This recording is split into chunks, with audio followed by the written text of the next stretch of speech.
คำว่า10มัน40เห็นบ่น้องประโยงมักเว้า10 40อันนี้ก็ใส่เซาเก้า ฮะราคาเซาเก้าแล้วเขาแหงมัดซื้ออ๋ออันนี้29เนาะแต่มันเงินได้300เนาะ300 บาทไปอาทิตย์นึงในเงินได้300 บาท200,000กีบพ่อแม่ได้หลายเนาะพ่อแม่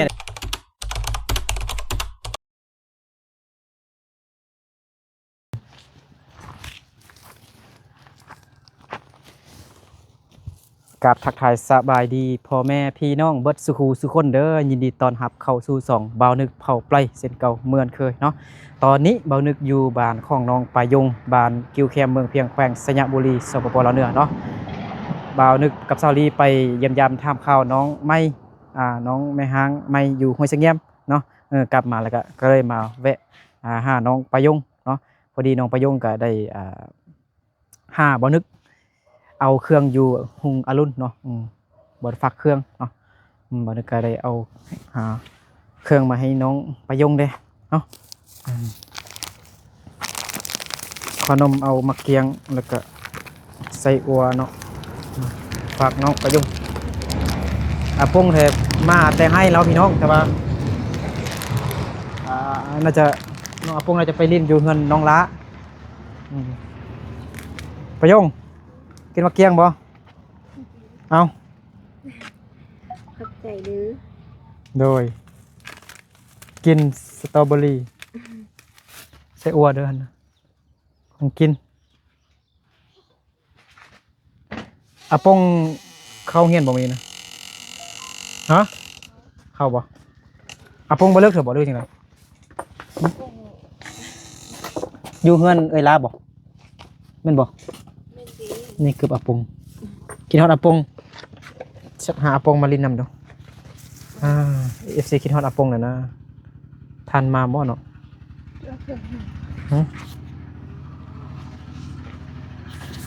FC คิดฮอดปงบ่เนาะโดนบ่เห็นปง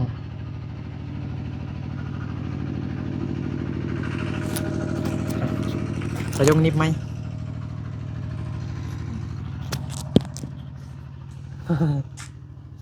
คือแม่นดวงใจเนาะ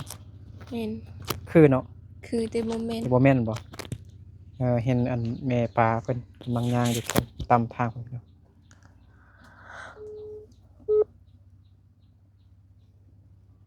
คืออันแม่ของดวงใจ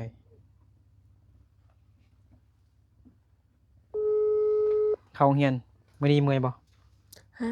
เมื่อยบ่เมื่อยเมื่อยอ๋อปงวิญญาตอนนี้ก็ FC คิดฮอดpong bán là nhất thứ nào như tôi có những là cái bỏ gì có hay gặp pong là tao chơi đó nè ปงไปยังโทรหาละว่าบ่เห็นอยู่เงินฮะเอ้ยลาวันนี้อ๋อแม่นล่ะบ่เครื่องน้องประยงแม่นให้บ่นึกไปเอาเครื่องให้อยู่อนุสิตบ่แม่นหุงอรุณอู้เมื่อกี้ไอไปหาไปเอาอยู่อนุสิตเขาว่าหุงอรุณว่าซั่นไอลืมเบิ่งอันลืมเบิ่งอันทางเทิงนั่นนะหุงอรุณนั่นนะไปยังกระดินบอสลืมบอสเนาะบอสพร้อมลืมน้องประยงเว้าบ่ค่อยคล่องบอกมันบอกน้องประยงว่าบอสกับ10มัน40 FC เพิ่นหายคอคล่องใจแล้วบัดนี้เขาว่าน้องประยงเว้าอัน10ตลอดเนาะตอนนี้คลิปนี้จึงฮู้คำว่า10มัน40เห็นบ่น้องประยงมักเว้า10 40แม่นบ่น้องประยงสั่งหยังมาสังคิดขายต่อบ่เลยอ๋ออันเท่าไหร่แต่น้องประยงในขายเครื่องดีอยู่ดิมีเด็กน้อยมาซื้อนำเสื้อนุ่งลิ้นบุญสงกรานต์แม่นบ่ไม่ได้งานบ่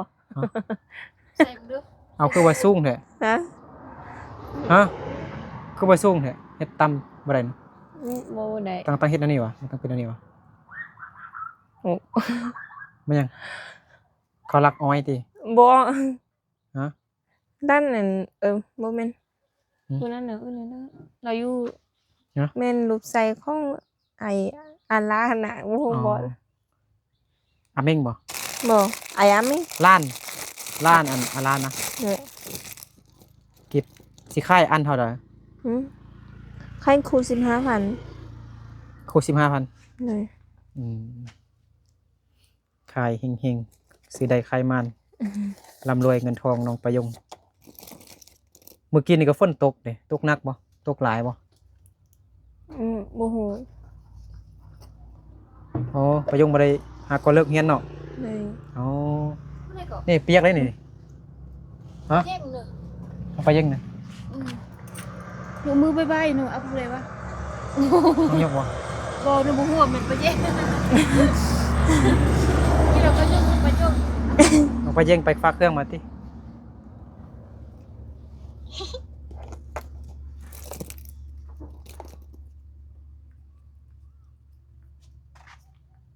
คือว่ายาวเนาะมีอันสั้นบ่ มี อ๋ออันสั้นเนี่ยหายใจคือสิงามอยู่ มีอันซ้ำประโยคมาแล้ว ตอนนั้นน่ะปะจีใส่หันแหน ให้ใส่เป็นกระเทยเนาะอืมมีคนสั่งโลซัสนำบ่รีวิว หึ มีคนสั่งโลซัสนำบ่ มื้อวันน่ะเขาท่านมามีไปทางแล้วบอกว่าประโยคว่าบ่มีแล้ว อ๋อ เขาว่า อันนี้ปลายทางนะเขาเอาแม่นบ่ แม่น อันนี้มี จักคนทักมาน่ะ ฮะ อุ๊ยเขาสิซื้อจักคนน่ะ 4-5 คนนั้นเลย 4-5คนโอ้ แต่ที่ตอนนี้เขาบอกเอาสับ ฮะยังบ่ฮู้จ้ะ ก็บอกเขาว่ามีปลายทางแล้วเด้อสิ ไปหาเขาสิ เลย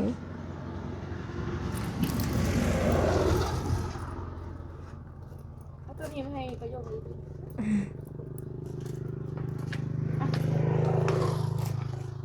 ตัวนี้เหรออำเซอร์เกาติ ได้ไรให้ หึ ไรให้หลอด20,000ก็ได้เนาะใครกินกันได้อ่ะ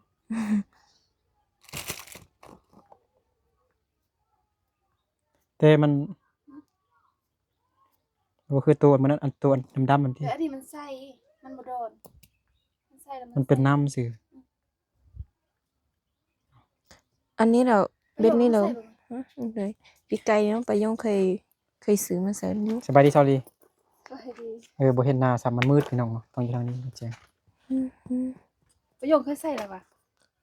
ปีไก่นี้เคยซื้อมาใส่เทื่อ ตัวนี้นะ แม่น มันเป็นน้ำซื่อๆที่ บ่แต่มันใส่ ใส่เนี่ยโอ้ขาวเลยดิ ตัวนี้แล้วเขาเพี้ยวดี ผิวขาวดี นี่แหละเข้าผิวเลย ขาวผิวขาว บอกว่ามันทาคือไอ้ายในไส้เนี่ยมันบ่ทึกผิวดำคนขาวนี่ผิวมารีวิวสินค้าได้อพี่น้องเนาะFC ผู้ใดใจดีใจบุญอยากอุดหนุนช่วยซื้อของนำน้องประโยงเลยเด้อใครหลายอย่างเห็นบ่ เอ้ามึงดูให้นึกตรงนี้ เอา เข้าบ่ เบิ่งซ้ายเข้านั่น โอ้โลสั้นเด้ ฮะ ขวดเท่าใด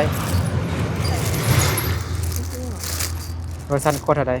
ใช่ ประโยคใส่บ่ได้ ประโยคใส่ราคา99 เออ บ่อันนี้ต่างหาก อันนี้ราคา29บาท บ่อันนี้มันต่างหาก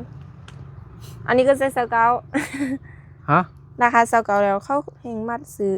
อ๋ออันนี้เก่าเนาะแต่มันตัวอันสีดำมันจะเป็น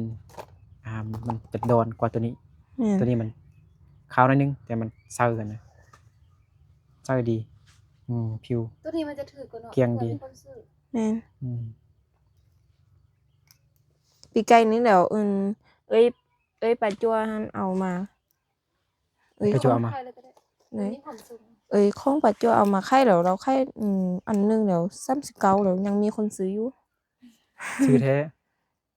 คนเขามีเงินเดเขาก็ยักสวยยักงามยักน่ารัก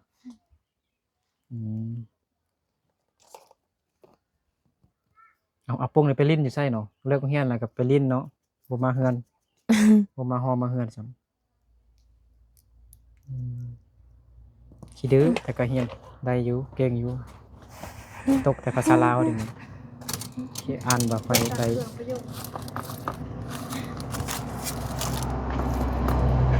อันนี้มันบอน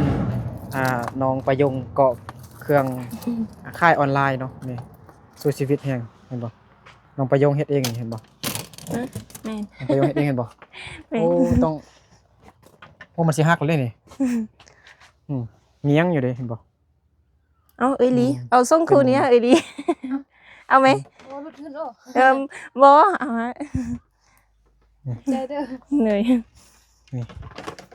โอ้มันสิลงยัง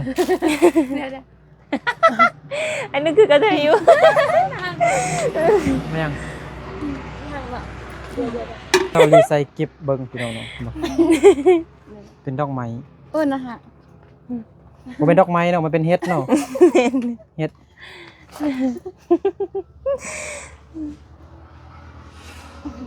FC ว่างามบ่ทุกคน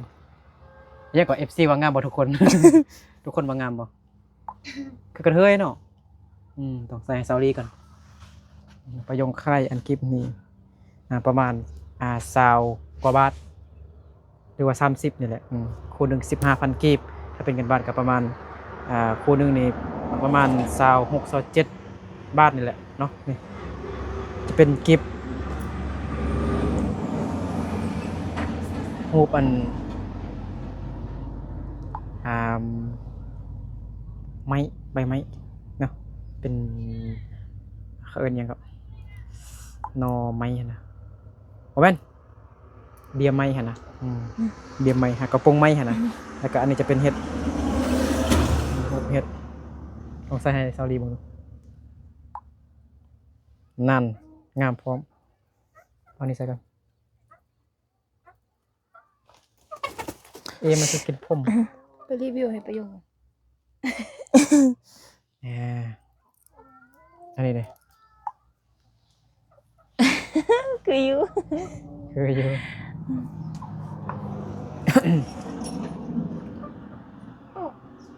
สวยมากสวยมาก ดอกไม้ ไม้ เสียวเอา บ่เป็นดอกไม้ เฮ็ เฮ็ ด ดหมด เฮ็ดเนาะเฮ็ดอันนี้กินไม่ได้เลยมันเบื่อก่อนเต็มให้มันงามเบิ่งให้มันงามซื่อๆใส่ให้มันงามสิแต่เฮ็ดตัวจริงเนี่ยมันกินบ่ได้มันเบื่อก็เอา นี่ประโยงมาอัปเดต ก็เอาเฮ็ดเอาปรุงมาแล้วบ่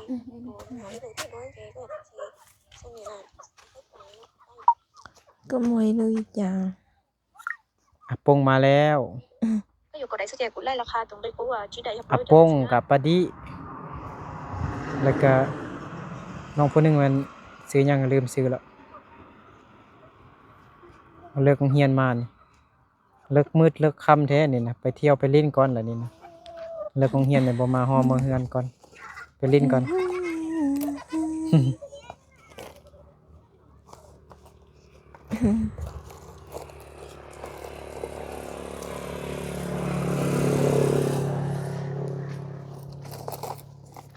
ประโยงลองพูดคลายมือตัวนี้ อ่ะปรุง เหนื่อย ราคาส่งเลย ไปยังมา เอ้ย คือว่าเลิกค่ำแท้ จะไม่อยู่กินแล้วเราจะหอจอยอ้วนเบ็ด บายดี จะน่าจะล้มเย็นมาถูกก่อนนะ โดยอ๋อตั้งใจเฮียนเด้อเบิ่งเรียกขนมมายังบ่ ก็เดี๋ยวกี้ละจ่อหรอ พอดี ว้ายไอ้ตื้อง ามบ่ งา อาม ปง งาม งามคือน้องอาปงเนาะ FC คิดฮอดเด้ เปลือง น้อง ด อาปงบ่คิดฮอด FC บ่ ที่หอด นี่ฮอดอีอ้อชื่อซ่านวูเลียวแม่นดิ ำหนังอีอ้อ นับเป็น วัดเท่าไหร่ ภาษาจีนนะนับเลขเป็นภาษาจีน น้องไปจีกันเราได้ บ่ได้ เพราะว่าน้องปวดเจ็บบ้าง น้องจีนะฮะอยู่ปอยังล่ะน้องจีน้องปอ3 ก็เอาไป เด้อ จับอยู่แล้วเจ็บ า แล้วข้างหลังขอบใจ có chuyện này giá phòng chứอาปง cái mình giặt ไปหาเงินได้จักแสนจักล้าน ต้องเส้นไฟ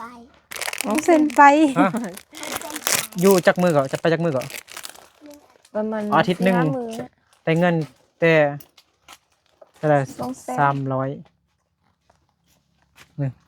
ได้เงินได้300เนาะ300 บาท ไปอาทิตย์หนึงได้เงินได้300 บาท200,000กีบพ่อแม่ได้หลายเนาะ พ่อแม่ได้เงินหลายบ่ บ่ฮู้พ่อแม่บ่บอกเนาะมันพ่อแม่สิซื้อ nó không được Quên mang rồi. ต้องไป mất có nói nữa cái nữa là phải đi ฮะ nó cái ไปยงเฮ็ดน้อยๆไปยงอาปงบ่เก่งวะฮะพุดคิง áp bông bay pháo nồng không อ๋อ pháo น้อง nồng pháo lục không เขาเฮียนกับมาเข้าเฮียนเด้อวันเสาร์อาทิตย์จึงไปเขาพักโรงเรียนจึงไปอาทิตย์แล้วนี่โรงเรียนอาปงพักโรงเรียนวะ ở bây giờ mình nên mình bộ phận เพราะว่าพัก4 มื้อน่ะ một bộ phận ฮะบ่ได้พัก บอก แล้วอาปงขาดโรงเรียนนั่น FC เป็นห่วงอยู่บ่ให้ขาดโรงเรียนจังหน่อยบ่ทันเข้าก็ยังขาดอยู่เนาะ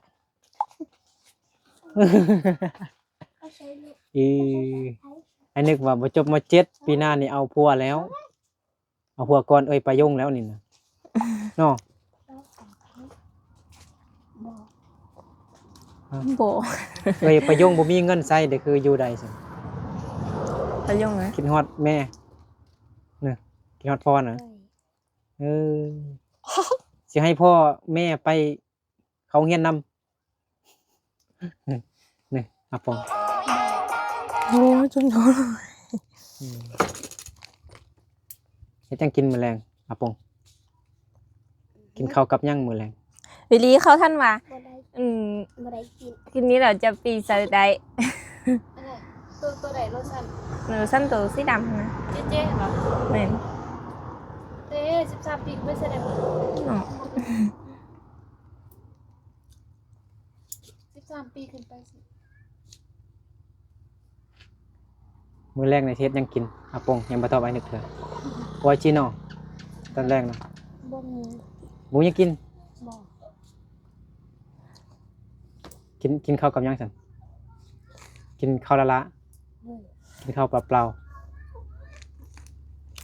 มีข้าวเจ้า ๆกินข้าวเจ้า เลย กับหยัง เรามีเงี้ย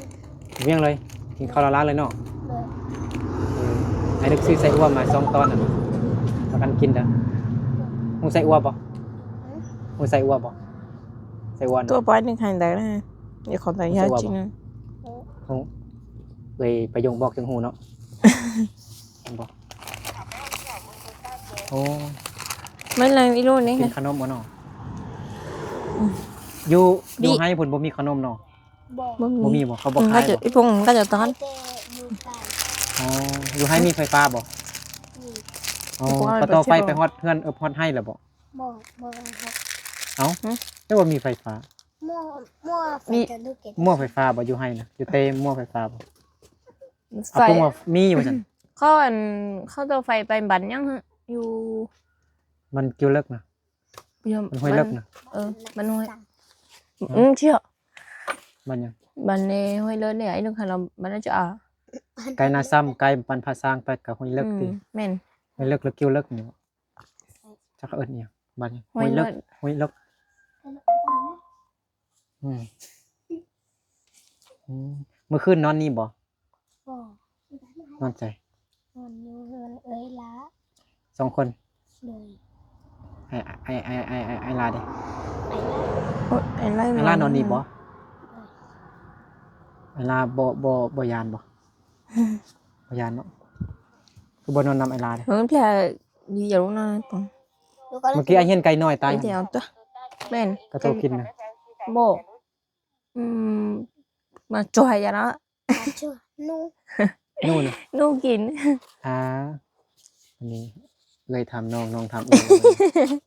เลยบุฮูภาษาลาวคำว่านู่มันยังทำอาปงบอกอันนี้เอิ้นยังนี่เอิ้นโตมันยังนี่มาพุ่นเด้ ลองสอ อั น นนี้เขาเอิ้นหยังนี่นะมือแล้วอันนี้เขาเอิ้นหยัง ดิเตกันนะ หืมว่าหยัง บ่ฮู้ ทั้งหมดเนี่ยเขาเอิ้นว่ามือแล้วอันนี้เด้หยังนี่นี่นี่ บ่ฮู้ โอ้โหจังทำเอ่ยประโยคเนี่ยโหหมด บ่ได้จัก นี่โป้ ได้ไปยงบ่ฮู้ ภาษามงว่าจังได ดีเต้ ฮะ ดีเต้ ดีเต้ เลย นิ้วมือนี่มันนิ้วมือ เที่ยวมือ อันนี้เขาหยังนี่ ปีน ตีนเนาะอ่า เกิดนะ อันนี้อะไรก็ตา อันนี้เด้อเอาหยัง เอาเจ้าหูจัง เป้า บ่ฮู้ซ้ำอันนี้เด้อเอาหยังนี่หัวเข่าน่ะ บ่ฮู้ ลองเว้าดูหัวเข่า บ่เข้า หัวเข่ามีหูอยู่เนาะ กูเป้าจัง ประโยงอาปงกำลังกินมันยังอยู่ มาเลี้ยง ว่านไปสม วันธรรมดา ว่านธรรมดาสมๆในวันว่านเลย วัน ฝนตกนี่เงินน้องอาปงบ่เปียกบ่ บ่ โมโมโห ฝนตกหนักในเปียกเลย เปลี่ยนโมโห เปียกบ่ กูเป็นน้อยโน่ไอ้คน นู่บ่ไม่นู่บ่คอดนะเสร็จบัดนี้บ่มีผู้ใดอยู่เฮือนเด้นู่ก็มาอยู่แล้วบัดนี้อย่าแต่แม่ขี้เข็บตะขาบมาเนี่ยเบิ่งเครื่องนั่นเด้อมันมีตะขาบจังได๋ก็อย่างนี้มันมีงูตะขาบ เดี๋ยวมีcái chú hợp lót tu mà bông lót chí tu à ใครจะตัว có chí tu chú mong đau พ่อแม่ mà บ่ได้มาเถอะเนาะมันได้พ่อแม่กลับบ้าน พ่อแม่ว่าอัปปงมาก่อน4-5 มื้อพ่อแม่สิห้ามอ่ะสิมา สิหามื้ออีกจึงมาเนาะ ใ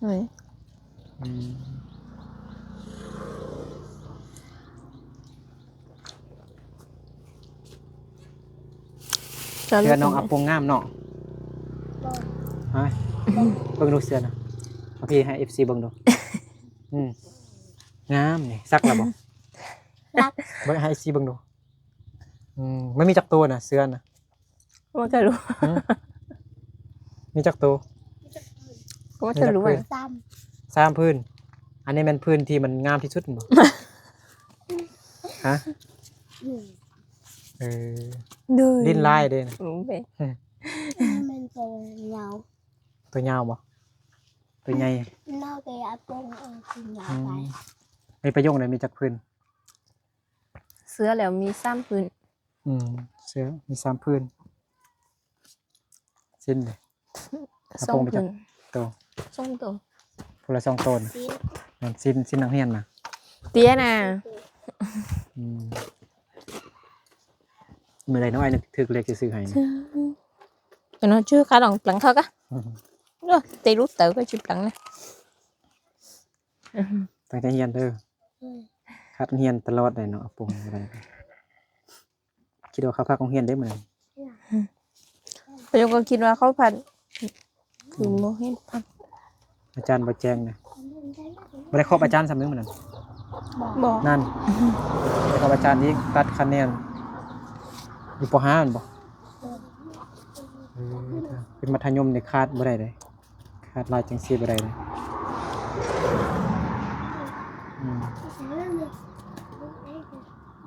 nó còn toàn đu phèn một lứa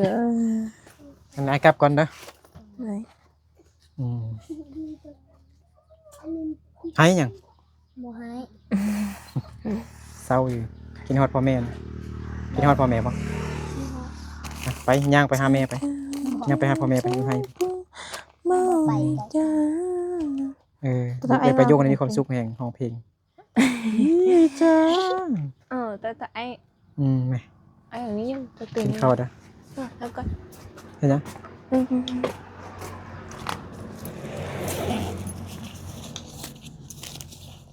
นั่นอาปงรักโลซันเอ้ยประโยคแล้วใช้บังดูข่าวบ่ข่าวบ่ có chỉ thay bộ đó nè có ấy đi mỗi tuần này lau ấy โอ้ข่าวขึ้นเนาะ เนียนขึ้นงามขึ้นเฮ้ยไปเอาไปเอาน้องไปจีดูอันนี้ชื่อจีนะ ว่าจี หัวจีน้องหัวจีเลยหัวจีนี่ผิวขาวอีกใส่รักไปหน่อยได้ทดลองมาก่อนไปยงสีรีวิว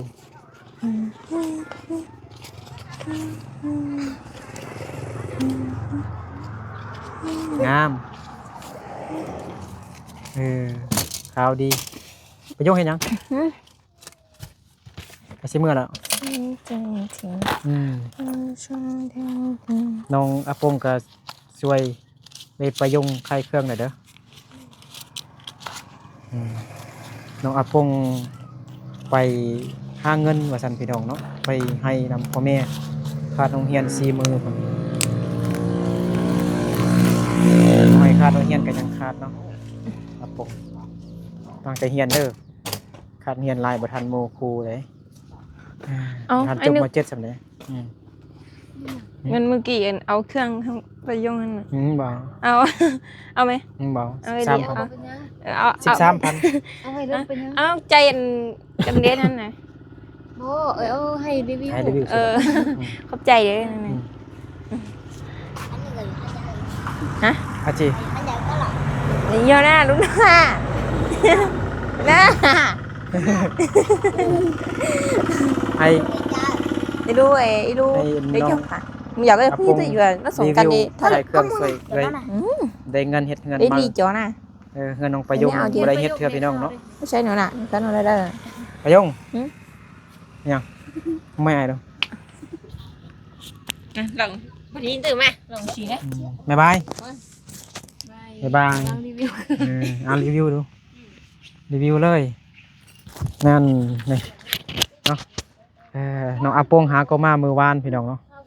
มือก้อนบ่เป็นมือวานมือก้อนมือวันอาทิตย์พี่น้องเนาะไปหาเงินว่าซั่นบ่เป็นหาเงินดอกน้องอาปงแท้คิดฮอดพ่อแม่เนาะคิดฮอดพ่อแม่อยากไปนำพ่อแม่อยากไปให้นำพ่อแม่ส่วนน้องประยงก็เข้าเรียนปกติบ่ขาดโรงเรียนมีแต่น้องอาปงขาดโรงเรียนมื้อนี้ก็ฝนตกพี่น้องเนาะฝนตกเราเบิ่งหลังคาเรือนน้องอาปงน้องประยงเอาอันบอนที่มันมีรูมีหูนะนี่บอนไกลเคียก็เอาอันใบตองกล้วยมาตาบไว้นี่บอนนี้ก็ฝนหัวเวลาฝนตกมาฝนหัวไกลไปเคลียร์พี่น้องเนาะ